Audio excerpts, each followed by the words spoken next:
Salut. Après avoir expliqué dans une vidéo précédente la forme canonique d'un polynôme du second degré et la factorisation par la méthode de complétion d'un carré, dans cette vidéo, je définis le discriminant d'un polynôme du second degré et j'explique comment calculer ses racines réelles lorsqu'elles existent. Un polynôme du second degré est une expression algébrique de la forme ax au carré plus bx plus c, où a, b et c sont trois coefficients réels, à condition que a, le coefficient de x au carré, soit non nul. Sinon, le polynôme sera du premier degré.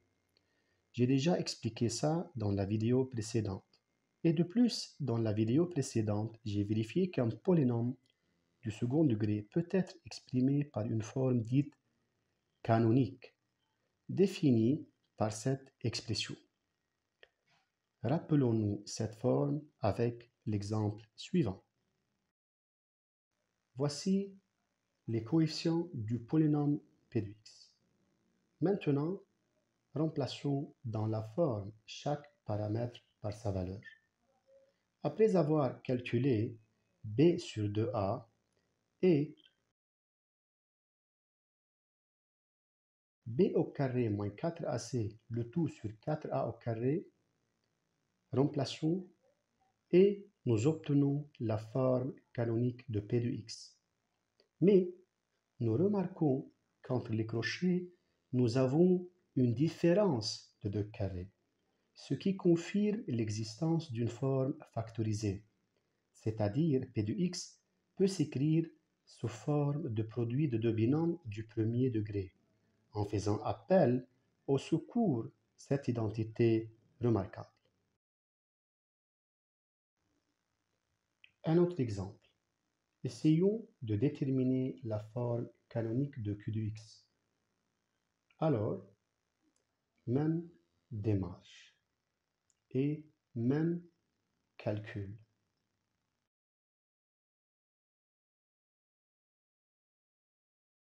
Remplacement, modification de signe, plus fois moins 1 est égal à moins 1, et moins 1 fois moins 1 demi est égal à plus 1 demi.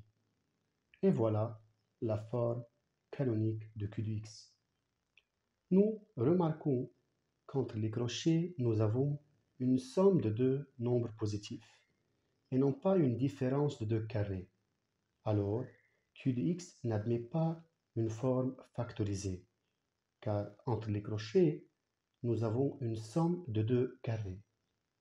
À partir de ces deux exemples, nous avons appris que la forme canonique indique si la forme factorisée existe ou non.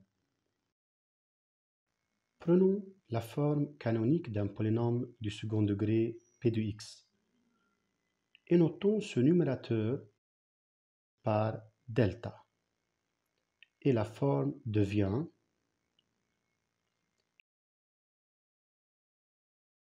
delta est appelé le discriminant du polynôme p de x.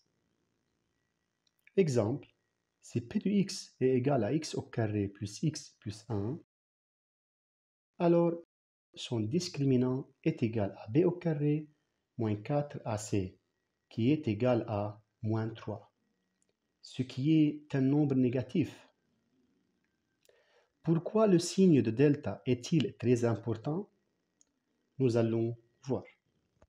Nous avons vu dans les exemples précédents que si entre les crochets, cette fraction nous donne une différence de 2 carrés, nous saurons que le polynôme admet une forme factorisée. Mais si elle nous donne une somme de 2 carrés ou une somme de deux nombres positifs, nous serons capables de confirmer que le polynôme n'admet pas une forme factorisée. La question qui se pose est la suivante. Pourquoi le signe du discriminant delta est-il suffisant pour confirmer si la forme factorisée existe ou non? Et la réponse est la suivante. Prenons la forme canonique du polynôme p de x.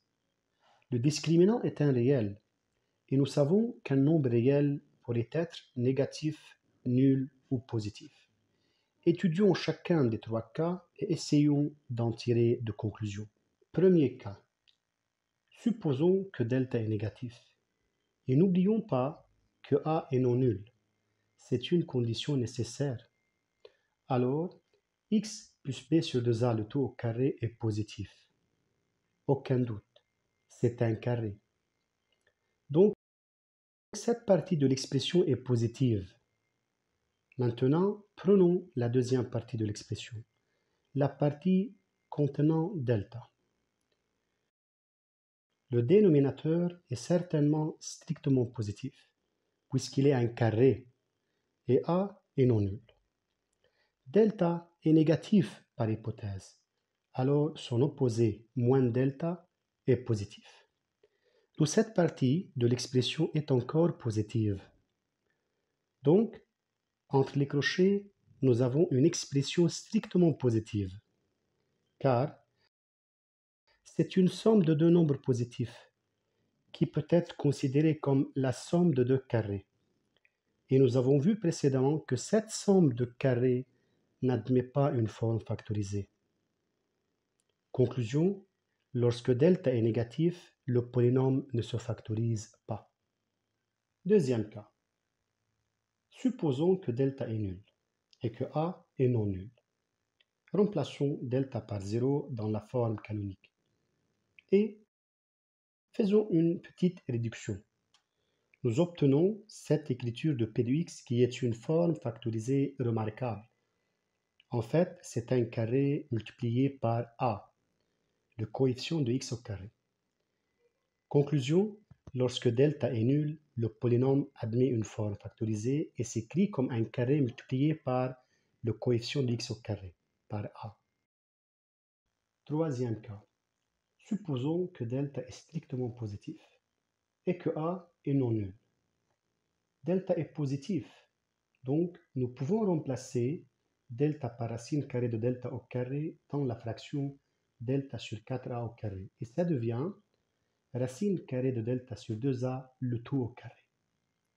En remplaçant dans la forme canonique la fraction par sa nouvelle écriture, nous obtenons entre les crochets une différence de deux carrés. Et oui, ça nous rappelle l'identité remarquable suivante. Cette identité confirme l'existence d'une forme factorisée, u moins v facteur de u plus v. Réduisons au même dénominateur. Et nous obtenons la forme factorisée de p de x en fonction de delta et les coefficients du polynôme. Conclusion, lorsque delta est strictement positif, le polynôme admet une forme factorisée et s'écrit comme un produit de deux binômes du premier degré multiplié par le coefficient a, le coefficient de x au carré.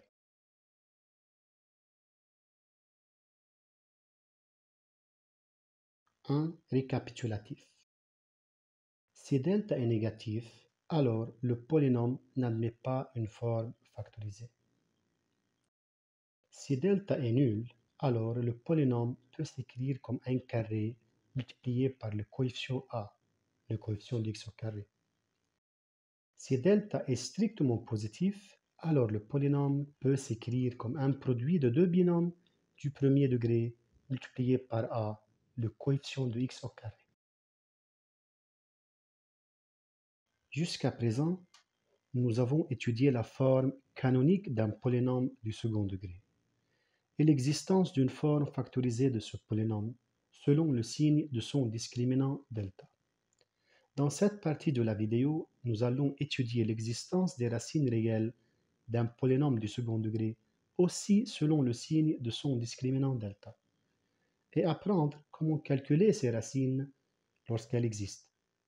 Mais d'abord, rappelons-nous qu'est-ce qu'une racine d'un polynôme. Une racine du polynôme p de x est une valeur qui annule p de x. Donc, c'est une solution de l'équation p de x égale à 0. Étudions maintenant l'existence de ces valeurs qui annulent p de x selon le signe du discriminant delta. Premier cas. Supposons que delta est strictement négatif et A est non nul, la condition nécessaire.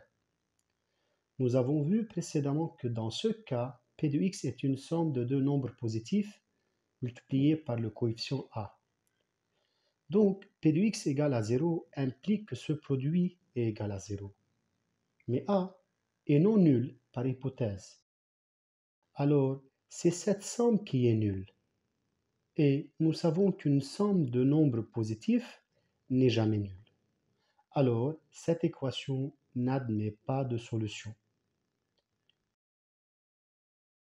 Conclusion, lorsque le discriminant delta est strictement négatif, le polynôme ne s'écrit pas sous forme de produit de deux binômes du premier degré.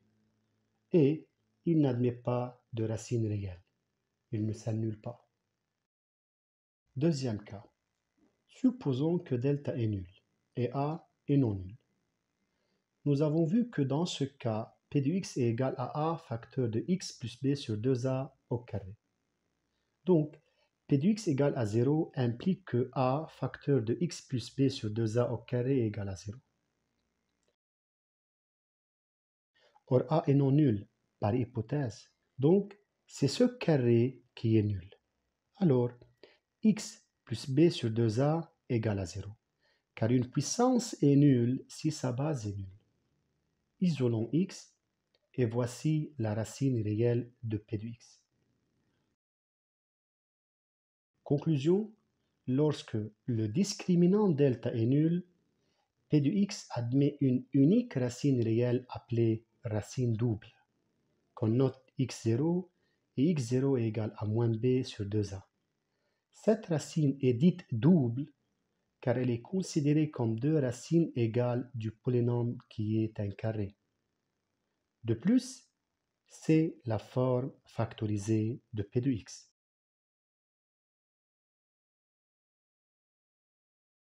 Troisième cas. Supposons que delta est strictement positif et A est non nul, la condition nécessaire. Nous avons vu que dans ce cas, P de x est égal à ce produit-là. Donc, P de x égale à 0 implique que ce produit de facteurs est égal à 0. Et nous savons qu'un produit de facteurs est nul si au moins un des facteurs est nul. Mais A est non nul.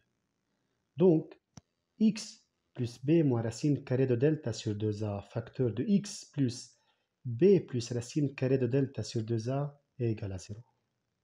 D'après la propriété, chacun de ces deux facteurs est probablement nul. Isolons x, modification de signe, d'où l'équation P de x est égale à 0 admet deux solutions réelles et distinctes, c'est-à-dire P de x admet deux racines réelles et distinctes. Conclusion, lorsque le discriminant delta est strictement positif, P de x admet deux racines réelles et distinctes telles que x1 est égal à moins b plus racine carrée de delta sur 2a et x2 est égal à moins b moins racine carrée de delta sur 2a. Et a facteur de x moins x1 facteur de x moins x2 est la forme factorisée de P de x. Dans la partie suivante, je vous présente deux exemples sur le calcul de racines réelles d'un polynôme du second degré. Observez l'animation accompagnée par une musique jouée à la guitare.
Pour cette notion, j'arrête là.